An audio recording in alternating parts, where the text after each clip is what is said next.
So for week 2, hopefully you've got a little pile of granny squares building up, and you might start to think, oh, I want to get rid of some of these ends. So for week 2, I'm going to show you how to weave in the ends and how to block them. So your granny squares are going to start to take a really nice shape. So firstly, weave in the ends. This is the front of my granny square. You're going to start by weaving in on the back. So you can see a quite obvious difference. Obviously all your tails are on the back. It also looks different on the back because we always work on the right side. There's a distinction between those two sides. So always weave in your ends on the back of your work. So turn it over as you're looking at the back. You're then going to need a pair of embroidery scissors, nice and sharp, hopefully, and a needle. There's lots of different needles you can use. The important thing is it has a big eye. Personally, I like these ones with a sharp end. If you look for darning needles, it will specify whether they have a sharp end or not, and I just find that easy. I'll explain why as we go, because its pointiness helps to get through the yarn. But as I say, I'll explain a bit more as we go along. That one has a bit of a small hole for the eye though, and this one has a bigger hole, but not such a sharp end. Or you can get, if you have problems with your vision or your fingers with threading the needles, you can get these aluminium yarn needles that have a plastic loop on the end, and obviously that makes them really easy to thread.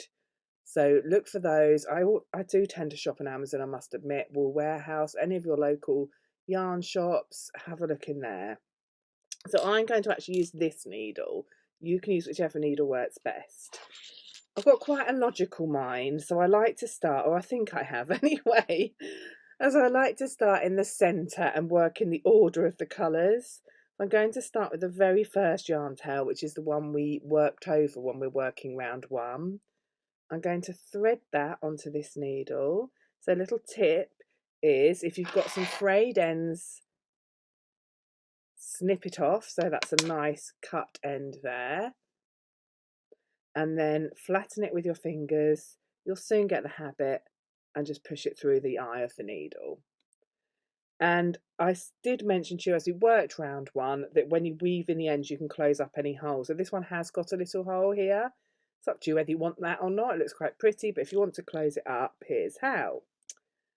So push your yarn needle in the direction. So if I give this little pull, the yarn is coming out.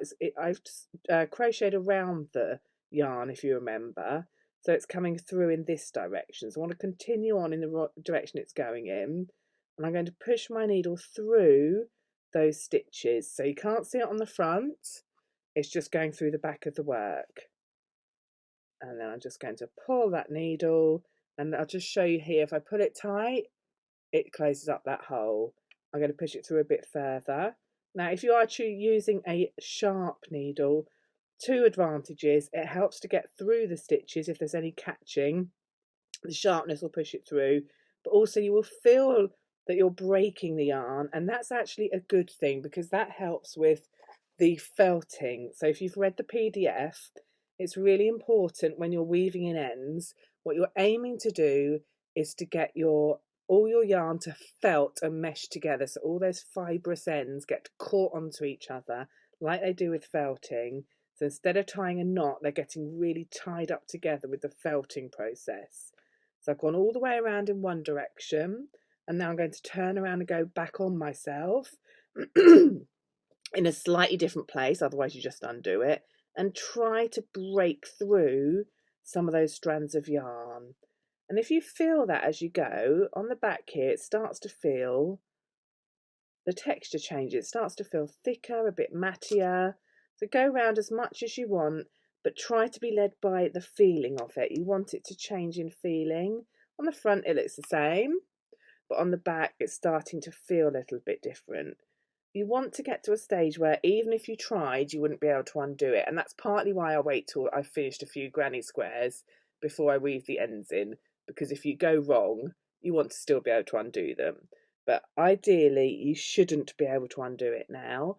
And that means if you put it in the washing machine, your washing machine doesn't unravel it either. So go back and forth as much as you can, and then snip it right near to the work with your scissors. If there's any ends showing, just give it a little stretch, it will pop in.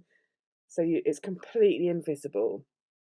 And I work around. I'm going to do the other pale blue one now, duck egg I think it's called. Thread it on. I'm going to snip it to make, so I've got some frayed ends there.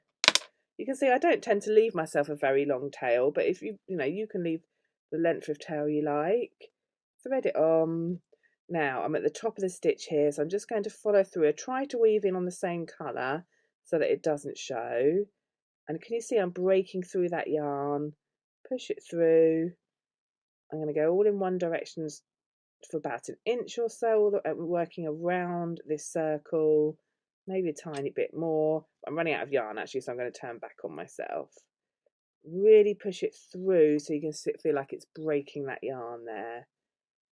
Oh, come off the needle. If that happens, push the needle through first and then thread the yarn onto your needle. You get very practiced at this. You get the weaving in events is a bit of a love-hate thing. I personally love it. It's a very strange person maybe, because I know lots of people hate it, but I really like the effect of it, as it were, as you work. So that's it. Pull that through. I like the fact it neatens it up. It takes shape. It feels more finished. I've learnt to be really careful, as I say, with these ends. Really weave them in carefully. It's important to me to have a sharp end, so I'm working with quite a small eye here. You can work with a larger eye, but that's what's meaning I have to sort of trim it before I thread it. If I was working with this one, either of these needles, I wouldn't need to trim it first.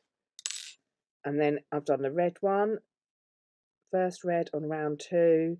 I'm going to go through underneath these stitches of the first stitch, and then I'm going to try push it through the green so it's invisible and straight into the next red one. A bit further, always trying to break through that yarn. Again, I just show you it's not showing on the front. Turn around and go back in the opposite direction. Sometimes, if I think I want to be absolutely sure, I go back again in the opposite direction. So I've turned it 3 times. Feel it, can feel here and see a bit that the texture's starting to change. Snip it. And I just continue on like that. So onto the next red one. Push the needle through, always working through that colour if you can. Turn it around. Oh, that's it. Make sure it's... So I'm going to do that for all of them. And then I'm going to come back and show you how to block your work.